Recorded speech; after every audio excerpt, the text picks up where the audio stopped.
에베소서는 여러분 교회가 무엇인지 교회론을 담고 있는 아주 귀한 진리가 담겨 있는 책입니다. 에베소서를 교회론에 관한 책입니다. 그러니까 교회 설교도가 완벽한 설교도가 에베소서에 담겨져 있습니다.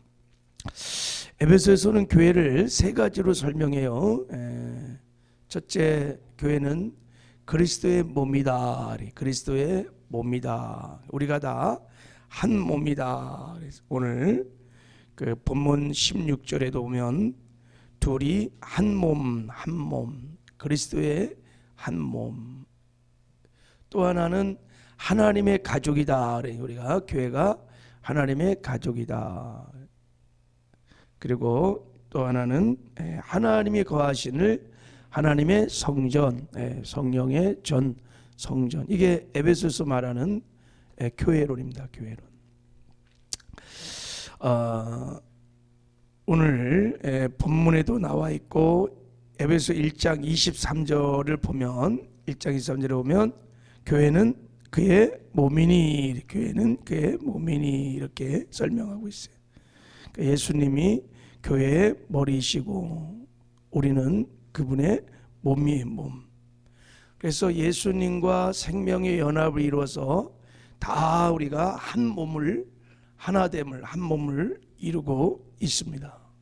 이렇게 말씀드렸죠. 늘 우리 몸이 세포로 이루어진 것처럼 그리스도의 몸도 우리가 한 몸을 이루면서 작은 영적인 세포와 같은 목장으로 교회는 이루어졌습니다.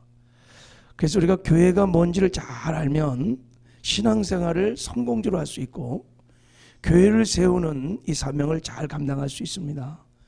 우리가 신앙생활을 제대로 하나님이 주신 축복을 누리며 교회를 세워가는 영광스러운 사명을 잘 감당하려면 반드시 모든 성도들이 목장에 속해야 합니다. 그게 하나님이 디자인하신 정상적인 그리스도인의 삶인 신앙생활입니다. 그래서 목장 안에 모여서 목장을 중심으로 신앙생활을 할 때 교회도 건강하게 성장하고 자기도 하나님께서 그리스도 몸 안에 두신 그 축복들을 누리며 살 수 있습니다. 그 중에 가장 큰 축복은 구원을 이뤄갈 수 있습니다. 균형 잡히게 우리 교회를 그리스도의 몸으로 늘 이렇게 바르게 생각하고 신앙생활을 잘 하시는 저와 여러분 되기를 주님의 이름으로 축복합니다. 그리고 두 번째, 교회는 하나님의 가족이다 그랬죠. 오늘 본문에 자 우리 19절을 한번 읽어보겠습니다. 19절 시작. 그러므로 이제부터 너희는 외인도 아니요 나그네도 아니요 오직 성도들과 동일한 시민이요 하나님의 권속이라 그랬어요. 자 여기 너희는 외인도 아니요 손님도 아니라는 거예요. 나그네도 아니고 이제 오직 성도들과 동일한 시민이요 하나님의 뭐라고요? 권속이라. 하나님의 권속이라. 이게 하나님의 패밀리 이런 뜻이 가족. 하나님의 가족이라. 하나님의 한 가족. 이게 교회입니다. 그러니까 하나님을 우리가 다 하나님을 아버지라 부르고 그리고 우리는 아버지를 한 아버지를 부르면서 한 아버지의 생명을 갖고 있는 동일한 생명을 갖고 있는 형제요 자매인 것입니다. 그래서 교회가 하나님의 가족 공동체입니다. 자, 교회를 여러분이 이제 그렇게 바라보셔야 신앙생활을 제대로 할 수 있습니다. 우리가 다 하나님의 가족이다. 할렐루야. 어떻게 우리가 하나님의 가족이 됐을까? 다 우리가 하나님을 한 아버지로 다 부르고 있어요. 그리고 아버지의 생명을 우리가 다 갖고 있어요. 어떻게 우리가 하나님의 가족이 되었을까? 그걸 이제 설명하는 것이 11절부터 쭉 이제 18절까지 13절까지 설명하고 있어요. 자, 우리 한번 읽어보겠습니다. 자, 그 하나님의 가족이 되는 과정, 특별히 유대인과 이방인들이 하나님의 가족을 되는, 또 그리스도의 한 몸이 되는 설명을 하고 있는데 18절까지. 자, 우리 11절 12절 한번 읽어보겠습니다. 시작. 그러므로 생각하라. 너희는 그때 육체로는 이방인이요 손으로는 육체에 행한 할례를 받은 무리라. 징하는 자들로부터 할례를 받지 않은 무리라. 징함을 받은 자들이라. 그때 너희는 그리스도 밖에 있었고 이스라엘 나라 밖에 사람이라. 약속의 언약들에 대해서는 외인이요 세상에 소망이 없고 하나님도 없는 자이었더니 그랬어요. 자, 여기 보면 그러므로 생각하라. 예수 믿기 전에 너희들의 모습을 생각해 보라 그랬어요. 어땠어요? 이방인이었고, 그리고 할례를 받지 않는 무리였고, 그때에는 그리스도 밖에 있었고 이스라엘 나라 사람 밖에 있었고, 약속의 언약에 대해서는 외인이었고 세상에 소망이 없고 하나님이 없는 자였다. 그런데 이제는, 자, 우리 13절, 자, 시작. 이제는 전에 멀리 있던 너희가 그리스도 예수 안에서 그리스도의 피로 가까워졌느니라. 이제는, 그때는, 이렇게 비교를 하고 있지요, 그죠? 이제는 예수의 피로 너희들이 가까워졌다, 가족이 되었다는 것입니다. 그러니까 예수님의 십자가에 죽으시고 피를 쏟고 그 피값으로 세워진 것이 하나님의 가족 공동체인 겁니다. 엄청난 대가를, 희생을 지불하고 우리가 하나님의 가족 공동체를 이룬 것이에요. 여러분, 이 땅에 최초의 가정이 생길 때도 엄청난 대가가 지불됐어요. 하나님께서 아담을 창조하시고 혼자 사는 것이 하나님 보시기에 좋지 않아서 그 갈비뼈를 뽑아서 하와를 만들었잖아요. 가정을 이룰 때, 여러분, 갈비뼈를 뽑을 때 피가 났을까 안 났을까요? 피가 났어요. 아담이 육체로 창조되었고, 그 할 때 대수술이 갈비뼈를 뽑는, 피를 쏟고 거기서 하와가 나왔고 가정이 이루어졌어요. 육신의 가정도 여러분 다 희생을 치르고 가정이 이루어집니다. 남녀가 결혼해서 가정을 이루어서 다 그 어머니가 피를 쏟고 자식을 낳아서 가족이 일어납니다. 하물며 영 우리가 함께 살 영적인 가족은 얼마나 큰 희생이 치러졌을까요?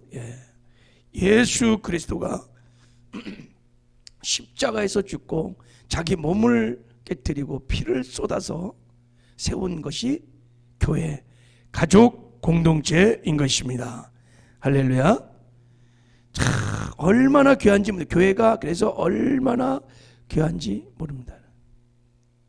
우리가 육신으로는 혈액형이 다 달라요. 다 다르지만 영적으로는 혈액형이 똑같아요. 예수 혈액형을 다 갖고 있습니다. DNA도 똑같습니다. 우리가 다 영적인 DNA는 다 우리가 안에 예수 그리스도가 함께 하십니다. 내가 그리스도와 함께 십자가에 못 박혀 죽었나니 그런 적 이제 내가 산 거, 내 안에 그리스도가 계세요. 우리를 다 친자 확인해 보면 다 천국 백성이고 다 하나님의 자녀예요. 거듭나면 여러분 DNA가 똑같습니다. 우리가 하나님의 가족들인 것입니다. 할렐루야.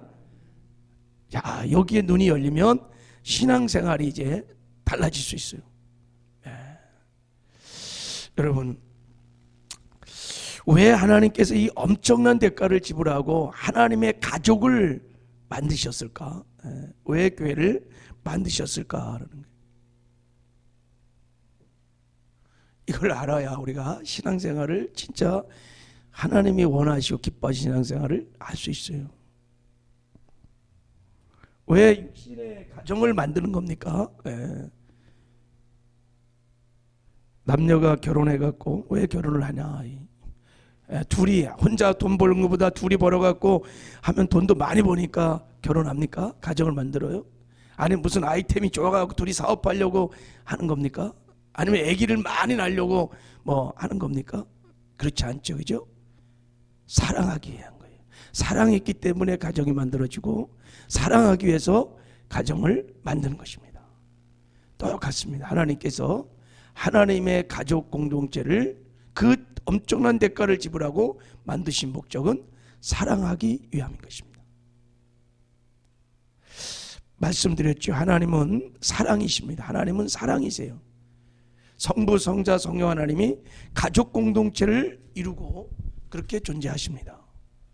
그래서 하나님께서 이 땅에 사랑의 공동체인 하나님의 가족 공동체를 이 땅에 만드셔서 우리가 서로 사랑할 때 그 안에 거하셔서 하나님의 영광을 나타내 주시고 드러내 주시고 하나님의 영광을 맛보게 하시고 하나님을 만나게 하시고 경험시켜 주시는 큰 은혜를 베풀어 주시는 것입니다. 하나님의 본질을 드러내기 위해서 하나님이 사랑의 공동체인 하나님의 가족 공동체를 이 땅에 만드신 것입니다. 그러므로 여러분, 우리 교회에 하나님의 가족 공동체 가운이 있다 그러면 뭘까요? 서로 사랑하라는 거예요. 그래 세계명인 것입니다. 그래서 교회는 모든 율법의 완성인 계명이 딱 한 가지예요. 서로 사랑하라. 세계명인 것입니다. 왜냐하면 교회가 하나님의 가족 공동체이기 때문에 그렇습니다. 여러분, 우리가 서로 그래서 사랑하기 위해서는 어떻게 해야 되느냐? 사랑하려면 모여야 돼요. 공동체를 이루어야 돼. 혼자 사랑을 할 수 없으니까. 그래서 교회에서 진짜 중요한 게 뭐냐면 이 공동체를 이루는 거예요. 사랑의 공동체를 이루는 거예요. 이 공동체성에 대해서 눈이 열려야 진짜 신앙생활을 제대로 할 수 있어요. 그래서 사랑과 선행을 격려하며 모이기를 배하는 사람과 같이 하지 말고 계속 하나님은 모여 공동체를 이루라고 말씀하는 거예요. 함께 모여 서로 사랑하라는 것입니다. 우리 몸에 이 많은 세포들이 있는데요. 세포들이요, 병들면요 막 가서 영양걸 공급해주고 막 살립니다. 그런데 이 암세포는요, 암세포는 반대예요. 이게 혼자 노는 세포는요, 쥐가 막 그냥 다 죽여버려. 그래갖고 세력을 확장해갖고 종양을 만드는 거예요. 이게 암세포가 다른 걸 죽여, 몸을 죽여. 이게 그래서 신앙생활을 혼자 하는 사람은요 굉장히 위험도 하거니와 하나님이 안 기뻐하세요. 그래서 사랑의 공동체를 이루어서 공동체 안에 서로가 사랑하면서 하나님의 거처가 되기를 하나님은 원하십니다. 할렐루야. 그럴 때 교회가 건강해 정말 하나님의 임재와 영광이 난 천국 같은 그런 교회로 세워지는 것입니다. 여러분, 우리가 예수피를 나눈 한 가족이라는 가족의식을 가지고 서로를 정말 존귀하게 여기면서 뜨겁게 사랑하기를 하나님은 원하세요. 그러면 교회가 정말 건강하게 성장할 수 있을 것입니다. 여러분, 가족의 가장 큰 특징이 뭐냐면 사랑인데 그 사랑은 상호 책임을 지는 사랑입니다. 상호 책임. 가족의 가장 큰 특징이 상호 책임이에요. 그래서 가족 중에서 한 사람이 뭐 아프면 다 같이 아파하는 거예요. 그게 가족이란 얘기예요. 한 사람이 기뻐하면 가족은 다 같이 기뻐해요. 한 사람이 필요가 있어, 자식이 등록금이 없어, 그러면 온 식구가 다 그 등록금을 채우는 거예요. 이걸 사랑이라고 하는 거예요. 상호 책임. 이게 가족이에요. 이거를 헬라어로는 코이노니아라고 하는 것입니다. 코이노니아. 그러니까 가족의 필요를 알고 그 필요를 내가 희생을 치러서 대가를 지불해서 채워주는 것, 이것을 코이노니아, 교제라고 하는 것입니다. 그러니까 교회 안에 우리가 하나님의 가족이니까 이런 코이노니아가 일어나야 돼요. 이게 정상적인 하나님이 디자인하신 교회입니다.